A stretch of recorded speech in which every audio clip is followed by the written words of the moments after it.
نادرہ گڑھی بہرام نگر پہنچی تو اسے اپنی گھڑی ویران ویران سے لگی۔ اسے یوں محسوس ہوا جیسے سب کچھ محسن راؤ کے ساتھ چلا گیا ہو۔ نادرہ کا گھڑی میں دل نہ لگا۔ وہ دوسرے دن ہی لاہور کے لیے روانہ ہو گئی۔ گلبرگ میں نادرہ کے رشتے کے چچا رہتے تھے۔ وہ ایک بھرا پورا گھر تھا۔ اس کا اس گھر میں بہت دل لگتا تھا۔ وہ اکثر لاہور آتی رہتی تھی۔ چچا کا تو کافی عرصہ ہوا انتقال ہو چکا تھا۔ گھر میں اب چچی تھیں، اس کے چچا زاد بھائی اور بہنیں تھیں۔ ایک چھوٹی بہن کے سوا سب کی شادیاں ہو چکی تھیں۔ چچی اور چچا زاد بہن بھائی اسے ٹوٹ کر چاہتے تھے۔ لاہور پہنچ کر اس نے سب سے پہلے تانیہ کو فون کیا۔ نادرہ کی آواز سن کر تانیہ جھوم گئی۔ وہ خوش ہو کر بولی، کہاں سے بات کر رہی ہیں آپ؟ تمہارے شہر سے، نادرہ نے بتایا۔ لاہور پہنچ گئی ہوں؟ اچھی خبر ہے، بھائی جان سنیں گے تو خوش ہو جائیں گے۔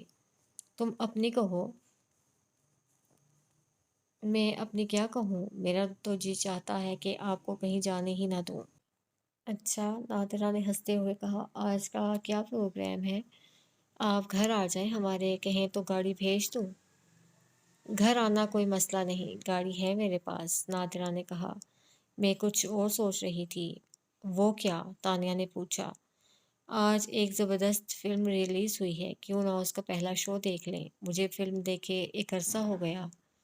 ٹھیک ہے، میں بھائی جان سے اجازت لے لیتی ہوں، آپ آ جائیں، تانیہ نے کہا۔ اور ہاں، رات کا کھانا آپ کو ہمارے ساتھ کھانا ہوگا۔ منظور، نادرہ نے چہک کر کہا۔ فلم کا پہلا دن اور پہلا شو تھا۔ سینما پر زبردست رش تھا۔ لیڈیز کی کھڑکی پر اچھا خاصا رش تھا۔ وہ اپنی کھڑکی کے پاس کھڑی ابھی یہ سوچ ہی رہی تھیں کہ کیا کرنا چاہیے۔ پتہ نہیں انہیں ٹکٹ بھی ملے گا یا نہیں کہ ایک شخص ان کے نزدیک آیا اور بہت مؤدبانہ انداز میں بولا، میں اس سینما کا مالک ہوں، آپ یہاں کہاں کھڑی ہیں؟ میرے دفتر میں آ جائیے، میں دیتا ہوں آپ لوگوں کو ٹکٹ۔ تانیہ اور نادرہ نے پہلے اس شخص پر نظر ڈالی۔ وہ انہیں ایک معقول اور معتبر شخص نظر آیا۔ پھر اس نے ایک دوسرے کو دیکھا۔ نادرہ نے سمجھا کہ شاید اس نے راجہ بہرام نگر کی بیٹی کی حیثیت سے پہچان لیا ہے۔ تانیہ نے یہ جانا کہ اس کے بھائی محسن راؤ کی وجہ سے ان پر یہ عنایت کی گئی ہے۔ بہرحال انہیں فلم کے 2 ٹکٹ چاہیے تھے جو انہیں پورے احترام کے ساتھ عطا کیے جا رہے تھے۔ انہیں کیا اعتراض ہو سکتا تھا؟ وہ دونوں مینیجر کے ساتھ چل پڑیں۔ ایک کونے میں مینیجر کا دفتر تھا۔ وہ دونوں کو اپنے ساتھ لیے اندر داخل ہوا۔ اس نے بہت ادب سے ان دونوں کو صوفے پر بیٹھنے کا اشارہ کیا اور پھر بڑے ادب سے پوچھا، آپ لوگوں کے لیے کیا منگواؤں، چائے یا ٹھنڈا؟ جناب، اس زحمت کی ضرورت نہیں، ہمیں ٹکٹ مل جائے یہی ہمارے لیے بہت ہے، اس نے کہا۔ لیکن وہ شخص نہ مانا اور اس نے منع کرنے کے باوجود ٹھنڈا منگوا لیا جو انہیں مجبوراً پینا پڑا۔ اتنی دیر میں کھڑکیاں کھل گئیں، ٹکٹ تقسیم ہونے لگے۔ نادرہ نے اپنے پرس سے پیسے نکال کر مینیجر کی طرف بڑھائے، لیکن اس نے پیسے لینے سے انکار کرتے ہوئے کہا، پیسے دے کر مجھے الجھن میں نہ ڈالیں، آئیے میں آپ کو آپ کی سیٹوں تک چھوڑ آؤں۔ اب وہ دونوں ہال میں داخل ہوئیں تو انہوں نے دیکھا کہ پورا ہال خالی پڑا ہے۔ انہیں ہال میں بھی اولویت دی گئی تھی۔ کوئی 5 منٹ کے بعد دوسرے فلم بینوں کے لیے ہال کھولا گیا اور دیکھتے ہی دیکھتے ہال کی تمام سیٹیں بھر گئیں۔ نادرہ اور تانیہ آخری وقت تک حیران پریشان رہیں۔ اس سینما ہال پر انہیں جو وی آئی پی ٹریٹمنٹ دیا گیا تھا وہ ان دونوں کی سمجھ سے باہر تھا۔ بہرحال میٹنی شو دیکھ کر وہ دونوں جب گھر پہنچیں اور محسن راؤ سے سارا ماجرا بیان کیا تو اس نے سب سے پہلے سینما ہال کا نام پوچھا۔ تانیہ نے سینما ہال کا نام بتایا۔ محسن راؤ نے سینما ہال کا نام سن کر بڑے معنی خیز انداز میں سر ہلایا۔ کیا ہوا بھائی جان؟ اس سینما کا مالک اعتبار راؤ ہے، محسن راؤ نے انکشاف کیا۔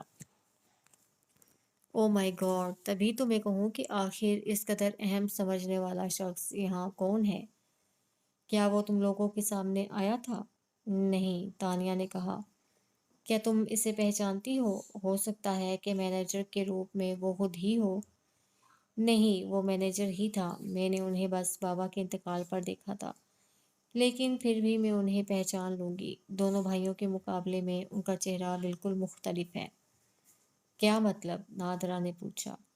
مطلب یہ کہ آفتاب راؤ اور اقبال راؤ کے چہروں سے ایسی خباثت ٹپکتی ہے، جبکہ اعتبار راؤ کا فیس خاصا سافٹ ہے۔ تانیہ نے اپنی بات کی وضاحت کی۔ اس وضاحت پر نادرا نے محسن راؤ کو دیکھا اور وہ دونوں جانے کیا سوچ کر دھیرے سے مسکرا دیے۔ تانیہ ان دونوں کو مسکراتا دیکھ کر کچھ الجھن میں پڑ گئی۔ کیا ہوا؟ کوئی غلط بات کہہ دی میں نے؟ وہ بولی۔ نہیں، دراصل ہم دونوں تمہاری چہرہ شناسی کی داد دے رہے تھے، محسن راؤ نے کہا۔